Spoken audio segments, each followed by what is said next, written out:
खुलुमबाय बयनिसिमबो आंनि बे डेली आपडेट बड' इउट्युब चेनेलाव नोंथांमोनखौ आरोबाव बरायहरबावनाय थाबाय। दिनै आं नोंथांमोननि गेजेराव मोननैसो सानसेयारि खौरां लानानै फैदों। आं आसा खालामो नोंथांमोना भिडिअखौ जोबजासिम नायलांगोन आरो लोगोसे चेनेलखौ साबस्क्राइब खालामनानै लागोन। दिनैनि गिबिसिन खौराङाव दङ एनडिएफबिनि गायसनगिरि रनजन दैमारिनि बेल हियारिंखौ लानानै दिनै गोबां जायगायाव इउनाइटेड फराम अफ एक्स एनडिएफबिआ आलारि बाथि फोजोंनानै आरज गाबदों। दिनै एनडिएफबिनि गायसनगिरि आरो आफादगिरि रनजन दैमारिनि गुवाहाटी गोजौ बिजिरसालियाव बेल हियारिंनि सान। गोबाव सम आखायाव हाथियार लानानै हारिनि थाखाय दावहा नांबोनानै गोलाव सम जोबथेसालियाव थानांनाय एनडिएफबिनि गायसनगिरि आफादगिरि बिथां रनजन दैमारिनि उदां अख्राङाव थाबैनो फैफिननायखौ आसा खालामनानै मैया आसामनि गोबां दाब दाब जायगायाव इउनाइटेड फराम अफ एक्स एनडिएफबि आफादा गोजोनै आरज गाबनानै आलारि बाथि फोजोंदों। बेखौ लानानै मैया परबतजरा जिल्ला इउनाइटेड फराम अफ एक्स एनडिएफबिआ मंगलाजरानि गेवलां गेलेग्रा फोथाराव 1000 केन्डेल फोजोंनानै आरज गाबदों आरो चिरां जिल्लानि आमटेका ओनसोलाव बेलासि समाव ममबाति सावनानै हानजा सुरदों। मख'जाथावदि थांनाय 22 नबेम्बराव गुवाहाटी सेसन कर्टआव रनजन दैमारिखौ दाय गैयै फोसावदोंमोन आरो बिथां रनजन दैमारिजों लोगोसे गासैबो आल्फा दैदेनगिरिफोराबो सेसन कर्टआव रेहाय मोनदोंमोन। गुवाहाटी सेसन कर्टआव रनजन दैमारिजों जोबथेसालियाव थाफानाय बारग' एनडिएफबिफोरखौ दाय गैया होनना फोसावनायनि उनावनो गोजौसिन बिजिरसालियाव थानाय एनआइए आरो सिबिआइनि मोननै केसफोरा जाहाथे आबुङै जोबलाङो। बेखौ लानानैनो मैया दाब दाब जायगायाव इउनाइटेड फराम अफ एक्स एनडिएफबि आफादा गोजोनै आलारि बाथि फोजोंनायनि हाबाफारि लादों। नैथि खौराङाव दङ स्मार्ट मिटार बाहायगिरिफोरनि थाखाय गोनांथार फोसावदों मोब्लिब बिफाना। स्मार्ट मिटाराव जुदि नोंथांनि मोब्लिब बिलआ गोबांथार फैदोंब्ला गोख्रों अजद होनो हागोन।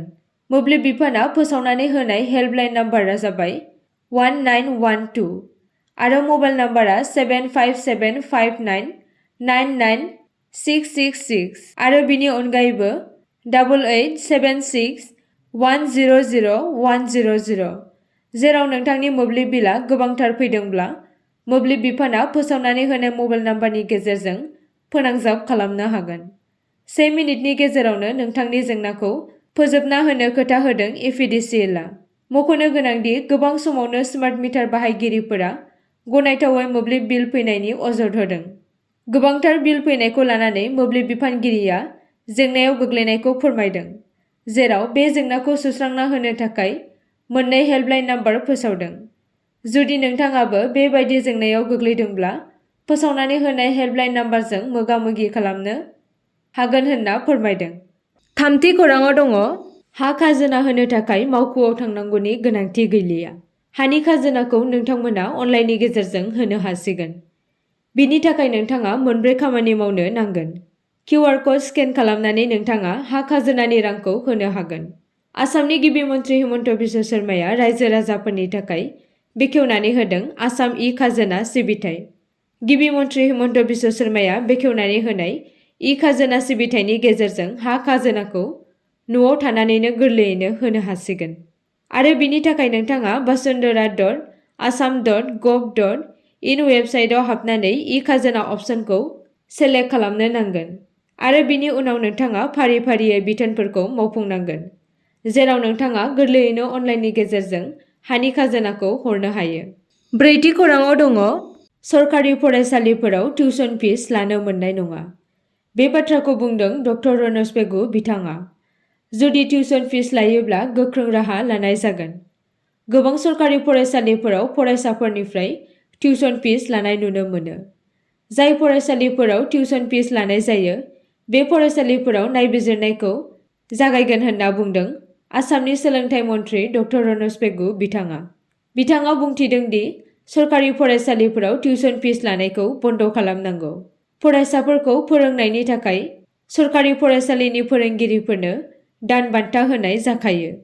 गुबुन गुबुन बाथि खौराङाव दङ आसाम सोरखारा 2026 मायथाइसिमाव फोरोंगिरि आरो ग्रेड 4 साख्रि थिसननायखौ फोसाबगोन। आसामनि गिबि मन्थ्रि हिमन्त बिश्व शर्माया खोथा होदोंमोन दि फरायसालिफोराव फोरोंगिरि आरो ग्रेड 4 मावफारियाफोरनि थिसनथाइनि सोमोन्दै गोदान बिथांखिफोरखौ 2022 मायथाइसिमाव बिधानसभा बिसायख'थिनि उनाव मावफुंनाय जागोन।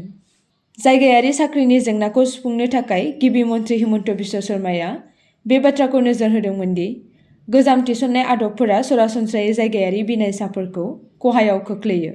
बेखौ फोजोबनो थाखाय गिबि मन्थ्रिया मोनसे खान्थि बानायदों, जेराव फरायसालिनि गोरायुंफोरा थोंजोङै ग्रेड 4 नि मासिफोरनि थाखाय ओनसोलारि थागिरिफोरखौ थिसनगोन। गिबि मन्थ्रिया मैया गुवाहाटीआव मोनसे हाबाफारिनि समाव बुंदोंमोन। बिथाङा बेखौबो बुंदोंमोन दि बे खान्थिया फरायसालि, देहा फाहामसालि आरो गुबुन फसंथानफोरसिम गोसारगोन। बेखौ रोखा खालामगोन दि ग्रेड 4 नि मासिफोरा जायगायारि सुबुंफोरनि थाखाय थिखानाय जायो। बिथाङा बुंदोंमोन दि बे हाबाफारिनि थांखिया बेबायदि मासिफोरनि थाखाय थिसननायखौ मिरुआरि खालामनायजों लोगोसे जायगायारि साख्रिखौ गोनांथि होनाय। बे फोसावनाया बुधबाराव सोलोंथाइ मन्थ्रि ड रनजन बिबुंथिनि उनाव जादों। द'थि खौराङाव दङ। आक्रासुआ कच एसटि थामोनथा होनाय कमतापुर रायजो दाफुंनो दाबि दैखांदों। दुलाराय कच राजबंशी फरायसा आफादा कच राजबंशी हारिखौ शेड्युल्ड ट्राइब थाखोआव सोफादेरनो आरो आलादा कमतापुर रायजो दाफुंनायनि दाबिखौ लानानै मैया क'क्राझारनि महात्मा गान्धी पार्कआव 3 घन्टा गोलाव सोमावसारनाय दिन्थिफुंदों। आक्रासु क'क्राझार जिल्ला दालायनि दैदेननायाव हारिनि 100 निबो बांसिन सोद्रोमाफोरा बिजेपि दैदेननाय आरो मिरु सोरखारनि बेरेखायै स्ल'गान होनानै प्ले-कार्ड, बेनार लानानै दिन्थिफुंनायाव बाहागो लादों। सोमावसारगिरिफोरा सरकारखौ कच राजबंशी हारिनो गावसोरनि समायखिराखौ फोथायखेबस' खालामनाय आरो बिसोरनि गोबाव समनि दाबिफोरखौ सुफुंसारनायाव फेलें जानायनि दाय होदोंमोन। हेंथा दिन्थिफुंनायाव बिबुंथि होनानै आक्रासु मिरुनि आफादगिरि कितेश्रीया सोंखारिदोंमोन। कच राजबंशी हारिखौ फारियाव सोजानाय हारि महरै गनायथि होनायाव गोबाव खालामनायनि थाखाय सोरखार बिथाङा रायजोनाङै सोमावसारनायखौ गोख्रोंसिन खालामनो हुमखि होदोंमोन दि सोरखारा आयेन आफादनि गोजां बोथोरनि जथुम्मानि सिगां खामानि मावा। एसटि थामोनथानि दाबिया जोंनि थार दाबि आरो गोबाव समनिफ्रायनो दिन्दां जानानै दङ। जुदि सोरखारा जेबो हाबाफारि लानायाव फेलें जायो, अब्ला जों गासै रायजोआव गोख्रों सोमावसारनाय जागायगोन होनना रेआ बुंदोंमोन।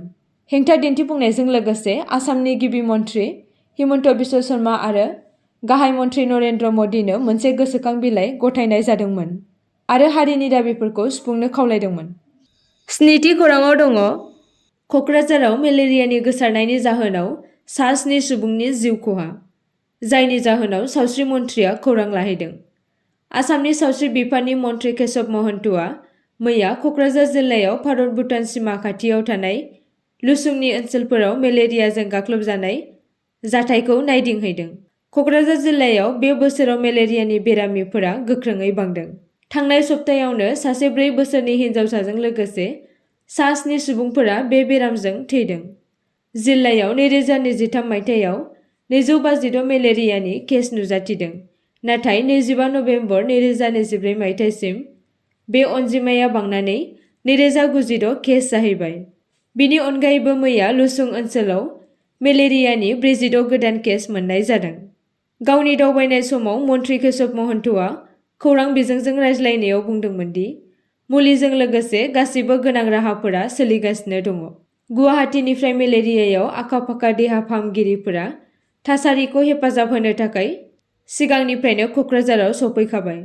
मन्थ्रिया बेखौबो बुंदोंमोन दि जेराव माखासे बिथायारि सानज'थाय जौगाथायनि गोनांथि दङ, बेखौ सुस्रांनो थाखाय सानथांखियारि सोलिगासिनो दङ।